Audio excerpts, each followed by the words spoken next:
I love my shorties. I love my shorties. I love my shorties. Regularly scheduled programming will not be seen tonight. Stay tuned for a Channel 2 Family to Family Stop the Violence special presentation. Action News Primetime with Don Farmer. The commander of the Atlanta Gangs and Guns Task Force, Lieutenant Woodrow Tripp, is hacking through 3 years' worth of kudzu. He used to hide here on a gang operation. That's what I wanted you to see. At one time, this was a vibrant, living community with people, children playing. This deserted apartment complex, Gordon Valley, here in southwest Atlanta, is a stark reminder of one gang's reign of terror and intimidation.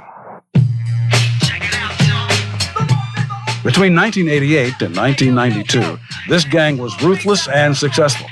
The gang members were close, like a family, bonded together by easy money, cocaine, and their motto, I refuse to obey the law. Proudly, they called themselves the I Refuse Posse, and no one was prouder than Art Powell. He's 25 and recently has begun serving a 10-year sentence at the Macon Correctional Institution. Those were my role models, the gangbangers, the guys that selling drugs. You know, those were my role models. But first, Art had to prove himself to gang leader Butch Crawford. That opportunity came when Butch was cheated out of $14,000 of drug money. They gave me a gun, so we went to the guy's girlfriend's house and waited on him to get there and took him behind the building. And I heard him. What'd you do? Kicked him in the face, pistol whooped him with the gun. And I was finna shoot him. But the guy, he was like, don't shoot him. Did it feel good? You getting respect? He got wrong, so I straightened it up. You know, I came in and handled the business for him. But how did you feel about handling this guy, about beating him up? It didn't even stick in my mind. It didn't stick in my mind at all. I mean, you didn't think, I'm hurting this guy and that feels good, or didn't feel bad, just didn't feel at all? And that's how you got into the gang. Yeah. Art's ruthless violence paid off. The I Refuse leaders made Arthur their number 3 man. My thing was like, I was like the strong arm of the crew. The enforcer. Enforcer. For 2 years, between 1989 and 91, Art Powell was in and out of jail. It was certain people we went after, and we got them. I'm just trying to understand, you know? Your mind was clear, and you could pick up a gun and shoot somebody and not think twice about it. Right. Is that right? Right. You understand why that's hard for some people to grasp? Well, I can understand why, but if they've never been where I've been or seen what I've seen or experienced the things I've experienced, they could never understand me. They can never understand what goes on through my mind. But that's important, isn't it, at some point for people to understand you? Yeah. Well, that's why we're here, isn't it? Yeah, that's why you're here, and that's why I'm writing this book. I want people to know. Welcome to King Daddy Podcast. My name is Robert Miller. I'm here with a community leader, activist, a staple in our community, Mr. Arthur Powell, who is here live with us here in the studio. Many of you all have probably heard about this young man, this giant here, based upon some of the drug and gang violence that he was a part of 11 years ago. And we just brought him in on here, King Daddy, just for him to talk about his testimony, to engage and ask questions about what he's doing currently, some of the background information about it. We're going to talk about everything regarding Mr. Arthur Powell. Listen. If you have not heard this man, you are in for a treat during this broadcast. So please welcome at this time to King Daddy Podcast, Mr. Arthur Powell. Thank you for having me. I appreciate it. All right. Yes, sir. Well, talk to me. You're doing great things in the city of Atlanta. Just kind of talk to me about some of the things you got your hands in right now. Oh, wow, that's a lot. Currently, I'm working with the city of Douglasville. I've been out here 11 years. We started a program called Youth Against Violence. We've serviced over 4,000 youth. Also, I'm a vendor with the City of Atlanta Parks and Recs, where I go in and do a program called Project Egress. It's an 8-week program, and pretty much a partnership with the mayor's office, City of Atlanta Parks and Recs, and Centers of Hope, the recreation centers with all those recreation centers in Atlanta.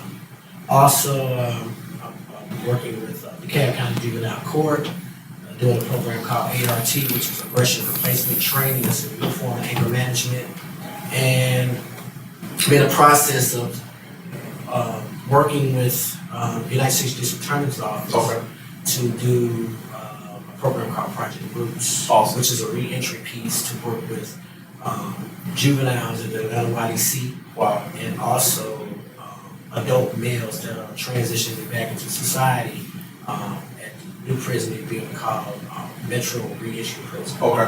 And so I'm just busy, man. Wow. I'm real busy. Wow. You're very close to it because, you know, some of your background, you were a troubled young man at one point of your life. And so right now, God has you connected to some of the same, I guess, systems that you used to run from. You're now in it. Exactly. You're talking about being a change agent, bro. You're right there in it. Yes. That's powerful. It's, you know, God is awesome, man. I always give him his credit because I know I wouldn't be doing what I'm doing if it wasn't for God. Awesome. Having his hand on me. And, Awesome. I'm humble. Awesome. I'm humble and I'm serving. Awesome. That's what I do. Awesome. Listen, Channel 2 Action News back in 1994 did a special on you, coming straight, just being raw. I looked at the interview on YouTube. It was a phenomenal piece. They said at Adamsville you had that whole section locked up, 3700 MLK. You was a part of one of the most notorious gangs in the city of Atlanta. Could you just kind of speak on that for us a little bit? Yeah, I was the number 3 guy, and I was the muscle of the organization. I dealt with all of our competition. I supplied weapons. I put out assignments for guys to do, you know, and You was the hitman. You was the This is bottom line. Yeah. He trying to give us you was the enforcer. Yes, I was. Okay. I was the guy that was assigned to do all the dirty work. That's what I did. I did all the dirty work. And you know, at the time, I didn't really understand. I didn't really know how much of a partaker and contributor I was to the violence in the city of Atlanta. And you know, at a certain age, you know, you don't really understand how much problems you cause in society. Because for me, I just viewed it as the thing to do. Right. Because that's the environment I grew up in. Like that was the norm. Right. And I just kind of took it to another level. Yeah. Where you know, I caused a lot of problems, man. So I had to suffer the consequences for my actions. So your affiliation with this particular gang, I Refuse. I Refuse Posse is the name of it. Your affiliation, you just wanted to be a part. And that's what provided the security, the belongingness. Because I hear a lot of Gwinnett County is having some gang issues. DeKalb County is having some major. Our young black boys are caught up in this system, in this gang. And so can you kind of just speak to that a little bit about the association with gang and the feelings that it provides for our young people? Well, at the time, that was my family. Yeah. They gave me the sense of family that I longed for, that I wanted to be a part of. That camaraderie, the brotherhood, I got that from them. And it put me in a place where I was willing to do whatever I could or whatever I needed to do to make sure that I had my brother's back. Yeah. And I was even to the point where I was willing to risk my life. And I risk my life every day to make sure that we made an imprint into the city, regardless of the cost. And again, at the time, I didn't really understand, you know, loyalty, or I thought what my perception of what loyalty was, until you know, dealing with trials and tribulations and finding out things are totally different. You know, seeing that, you know, gangs are tools of manipulation and deception. You know, that's what they do. They feed you the lies. It's a big illusion that, you know, hey, we got you. We're gonna hold you down.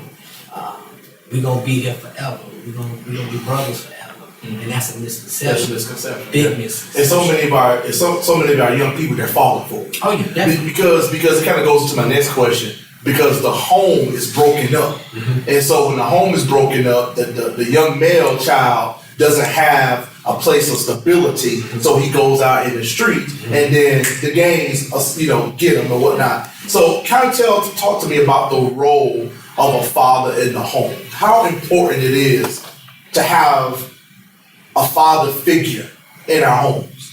It's extremely important. And people don't understand how both parents, mother and the father, are to be involved in developing the growth and development of the child all together. And so honestly, it's not really, gangs are not really a broken home problem. I promise you that, because the dynamics have been changed. And there was a point in time when you seen a lot of guys or girls that joined gangs came from single parent households or broken homes. That's not the story today. Like the dynamics of everything has changed drastically, because when I first started doing this work, that's when I was seeing my population was those type of young people. Okay. Now it's totally different, because they're coming from households where they got both parents at home, they're making six figures. And you trying to figure out how do these kids fall into this loop. But the reality is these gangs are selling the biggest thing that these kids are, the people are looking for all across the country. They're buying it. It's ridiculous. And they're selling love. They're selling love. They sell which is so ironic, because that's something that the family is supposed to be selling. Exactly. And so now you're dealing with an identity issue. Now you're dealing with, where do I fit? Right. And because now this gang is selling me this false perception of family, then I buy into that concept. Same here. When I was in school, you had the same situation going on. It's like, you come from a great home, you come from a great start. How did you end up here? And so I do think that's a strong message. Now, how do you speak to those different complexities within the young black male? How do you speak to that? Hey, you come from a great home. Why did you choose this life? Well, I can say this. At the end of the day, and because I have to work with some of the parents now, because they beat themselves up. You got parents, you got kids that come from those type of environments, the same type of environments I'm talking about. And the parents have done all they can do for their children. At the end of the day, our children are like Dr. Jekyll and Mr. Hyde. They're going to have a certain, honestly, they're going to have a certain demeanor or carry themselves a certain way around us. But once they get around their peers, or once they leave our presence, they're under the influence of everything they come in contact with. People don't understand that. Like, your child is a totally different individual when they leave your presence. So you mean to tell me, no matter how much I love little Johnny, when I leave their presence, there's somebody totally different. Be somebody totally different. I'm telling you. It's no way to get around it. And I think a lot of parents, they mess up because they just go by what they see with their children, how they display themselves and how they carry themselves at home, and think that my child is good and well mannered, not knowing that they're under the influence of social media, peer pressure, and the other things that their social settings place before them. So their child is basically copying and mimicking what they see. And what people don't understand, like what a lot of people don't understand, when they have the conversations with them, that's our characters we have as human beings. We're like sponges. We soak it up. We copy and we mimic everything that we see. Because sight is the most important sense we have. Absolutely. Everything we learn, majority of the things we learn about what we see. And sight also for sons, because sons learn by observation. Exactly. And not so much by what you say. So for me, I have 3 boys. We was talking off air before we got on. You was talking about your son. I'm sorry, how many did you say you have? I have 3 sons. 3 sons. I have 3 sons too. And so you already know how it is. Robert the Fourth, Joshua, and Christopher Blake. But they learn by observation, by what they see. It doesn't matter what dad says, it matters what dad does. Exactly. So talk to me about the importance of making sure that your language as a father match up to your actions? Okay. Well, with my first son, my oldest, who's 27, he had to develop a relationship with me while I was incarcerated. He was 3.5 years old when I went in. He was 15 when I got out. After serving 11.5 years. In 6 months. Right, exactly. So he, a lot of our conversations was more about don't do as I do, do as I say. Because he seen me in a prison environment. And so I did not want him to follow my pathway. So I was always reinforcing to him the importance of making good decisions and choices. And being, observing who you hang around or who you associate yourself with. Because you can be in the wrong place at the wrong time. Oh, yes, sir. And have to deal with consequences. For the rest of your life because of that one. Exactly. So our conversation was more like, okay, this is what I need. I never tried to give him this impression I was this great man that never made mistakes. And I think a lot of times as parents, we're not transparent with our children. Good. Yeah. And we don't tell them our flaws. Yep. We're so busy focusing on trying to tell them what we've accomplished and Correct. what we've done. Correct. Not how we got to where we are. Right. That's good. And that's where because children are smart. Yeah. They're very, oh my God, we don't give them the credit they deserve. And like you said, they're very observant. So it's like you can't live a life of contradiction when you're telling your children, don't lie, don't smoke marijuana, don't do these different things, but on the other hand, you're doing these same things. You got your little stash going on. Like they see these things. They see it, yeah. So they're like, how you gonna tell me I can't do what you're doing? So you're causing that rift. Yeah. You're causing that, that separation to where your kids feel that you're not credible. Let me ask you this real quick. Now, you talk about the parent being transparent.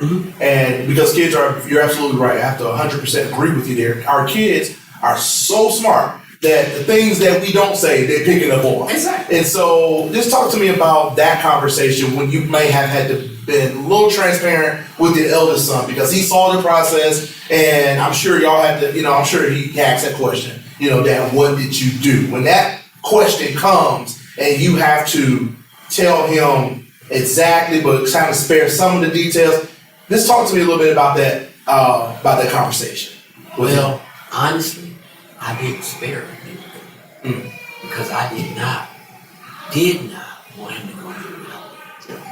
So I was very open and honest about everything I did, so he can kind of look at things that he was doing in his life while he's going to school, when he's interacting with other young people, being in a family setting. I share with him all the mistakes I made, all the things that maybe I misinterpreted. What love was from my peers, from my family, not holding grudges against people because they don't do what you want them to do, or you feel like, okay, because your mom will buy you these shoes, okay, well, I'll go get it myself, and you go out here and make this mistake that can cost you the rest of your life, or either put you in a position where it'll put limitations on what you can do by being a convicted felon. So I spared him. I was about to say, you gave him the real story. Oh, yeah, I gave him so that he can learn from it. Exactly. Yeah, and I love what you're doing with one of my professors at Beulah Heights University, Dr. Rashad Ritchie, he would say that you're taking control over your own narrative. You're not letting nobody else. In fact, you wrote your own book. Exactly. As opposed to painting a story like a lot of people who do come out of the prison system, they may get downtrodden, kind of hard to find a job. You have started your own. You are a trailblazer, entrepreneur. You're a motivational speaker. It's almost like the what you've been through in your past kind of elevated you to really help coach and mentor other people on a whole nother level that corporate America cannot do for you. Right. And so I appreciate you for taking control over your own narrative and being such an example for a lot of men in this city. That's powerful. What would you say to a father that is incarcerated now, what would the new you, because this is the new you, what would the new you say to a father that's incarcerated now? What words of advice or encouragement would you give that father that's currently now incarcerated?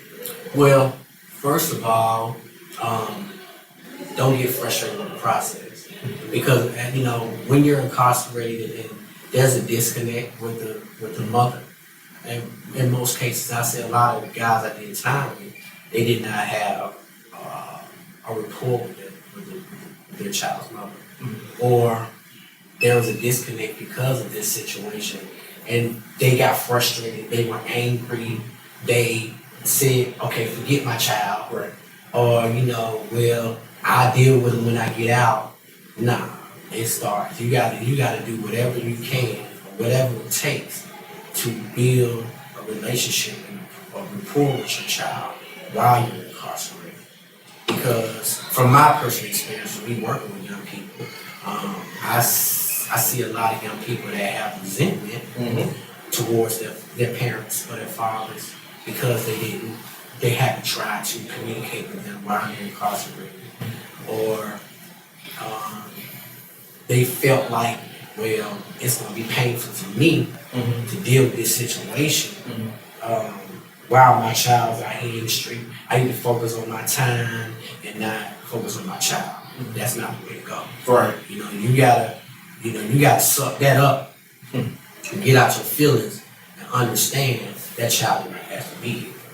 So wherever you are, whatever you're doing, you have, as a father, you have to be involved in the growth and development of your seed. You have to be involved in the growth and development of your seed. Even if you are incarcerated, yes, you still got to do your due diligence, suck it up, and reach out to them in some kind of way. Exactly. That's have to be. I don't have a reference point. And so I'm glad to hear you expose some of that, because somebody's going to be listening to King Daddy's podcast and they're going to hear these tools that you just provided. Right. Hey man, I know you in here, but when your child comes, you have to reach out, learn to cultivate that relationship, even when you're behind bars. Being incarcerated is no excuse. It's not an excuse, no. Because even if you can't see the child, you have access to the phone. You can write letters. You also write a letter. Yes. And that was one of the joys my son had with me. Oh wow. We were pen pal. We constantly communicating and stuff. As a matter of fact, I'm gonna tell you one funny story. It's so funny. My son wrote me one time. He was like, "Dad, can you talk to my mom?" And he was like, "Man, I want to get a hole in my ear. I want to get a piercing, and she won't let me do it, and blase this and it meant so much to me, for him to say, Dad, I need you on this. Yes. You know what I'm saying? I need you to reach out to mom and let her have this conversation." So I jumped on that immediately. Yeah. I said, "Hey, he ain't getting in trouble. He ain't doing bad in school. Let him have an earring. Don't warn him with a hole in his ear. Let him get a hole in his ear. Let him get it. It's a straight ace student. Let him get it. You know what I'm saying? As teens and kids, we have fads. We have stages we go through. They don't feel like he's a part of something. Don't deny him something. Yeah. When he's doing great, he's a phenomenal athlete. Yeah. He's a straight A student. He's not giving you problems. He's not disrespectful. Give it to him. Yeah. You know what I'm saying? Yeah. And so she was like, "You know what? You're right. I'm gonna go and let him get a hold of his ear." So when he got his hold, he hit me back like, "Dad, I love you. Thank you. Mom, let me get my hold of my ear." So that that meant a lot to me. Yeah. And so again, I say, there's no excuse. There's no excuse. You have to be involved in the growth and development of your child. You got to, in any capacity, at whatever level you're allowed to do that. You have to. Yeah. You know what I'm saying? Because some people, unfortunately, some guys don't have the convenience of being able to pick up a phone and call home. Right. Some guys don't have the convenience of getting visits.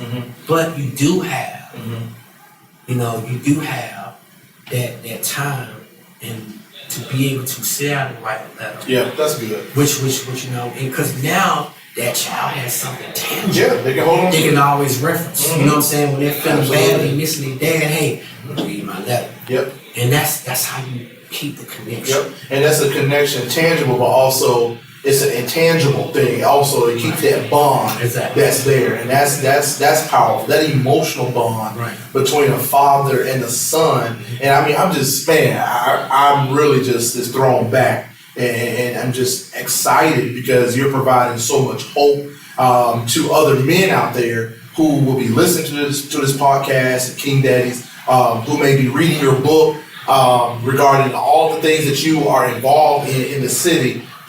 This is a story of redemption. It's a story. I don't believe that God gives us second chances, third chances. You know, He gives us another chance often. He's a God that continues to give us multiple chances when we messed up. And so, just hearing your narrative and hearing your story has encouraged me personally, and I'm sure it's going to encourage somebody else out there. Can we expect anything in the future regarding a movie? Actually, I do have a script. Okay. I do have a script for that I had co-wrote with someone that we're shopping. I'm in the process of doing a reality show. Okay. We're working on that. Working on my second book, which is I wrote a series.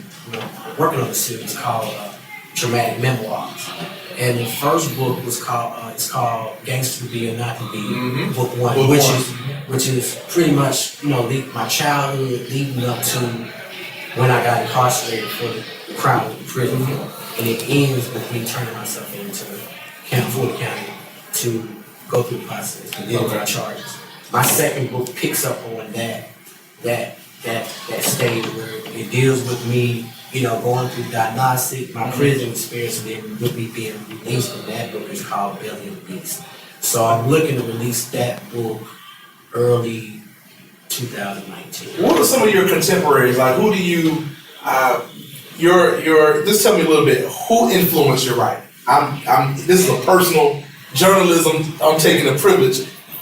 Who influenced your writing? Where does that backdrop come from? Where does it stem from? Besides your experience, I know your experience, but anybody in particular?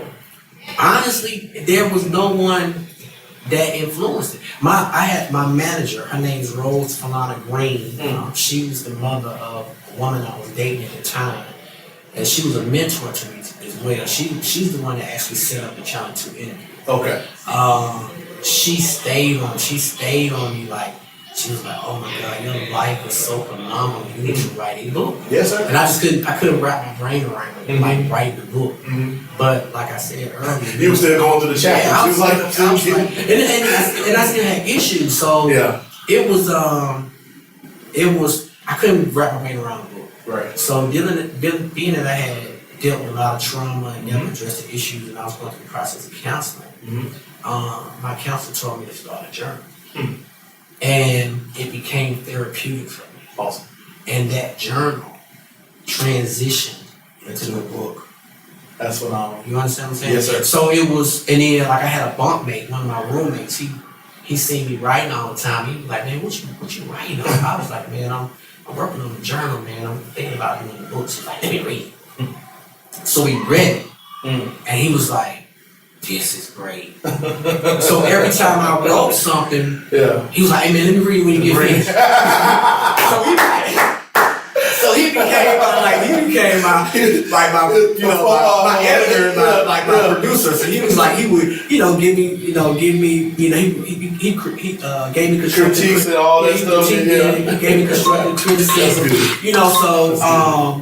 And it was very instrumental with me. Structuring it and putting everything together. So I never envisioned myself as an author. Awesome. I just and when I wrote it from a standpoint of my without experience, and then even with me trying to talk to the reader in the sense of like, if you have a child. This is what you need to look out for. That's the voice. This is what they're dealing with, and this is how you address those issues. So it wasn't just about me writing about my life. It was about me sharing things that I thought the reader should know that's powerful. About your children and how they deal with certain things, or how they're processing things that's going on with life. Even with me being abused as a child, I would make statements like, "What parent would do this to a child. To grab the attention of the reader. Right. You understand what I'm saying? That's good. So I wanted it to be impactful. That's good. Very impactful, where I'll make people say, never thought about Never thought about that. You talked a little bit about it. This is a phenomenal interview. Mr. Arthur Powell is here with me today. Dr. Martin Luther King makes a comment. He says that riots are the voice of the street.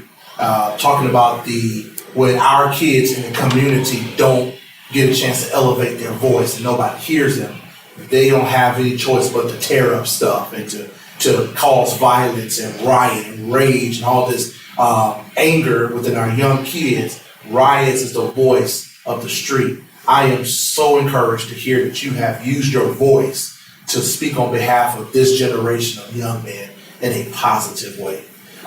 Did you want to give your information now, how we can connect with you and stay in touch with you? Oh yeah, definitely. My email address is artpowell.ceo@gmail.com. My telephone number is 678-608-9645. I'm accessible. I'll make myself accessible. Yes, sir. My website, if those people who are inquiring about my book, I have ebooks available on both my websites. The first one is www.artpowerlifecoach.com, and the second website is www.egressconsultantsservices.com. Awesome. Mr. Art Powell with us. Again, this is Pastor Robert Miller signing off. We want to thank King Daddy Podcast for making this happen. Until next time, family, be blessed. I appreciate you.